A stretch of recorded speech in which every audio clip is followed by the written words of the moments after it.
političara na protestu. Dakle, naše mesto, bar smo mi kao organizatori to negde usaglasili do sada, naše mesto gde govorimo je Narodna skupština. Na ovome slušamo građane.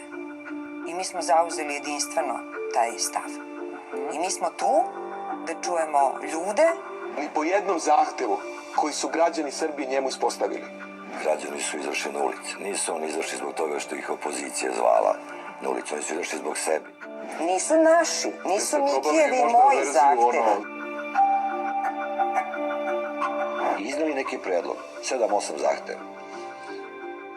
Ja ne kažem da su to najgenijalniji zahtevi na svetu. Mi smo ih tako definisali. Zaista nema više međusobnih optužbi u opoziciji, zaista su svi fokusirani na jedan cilj, a to su prevremeni parlamentarni izbori.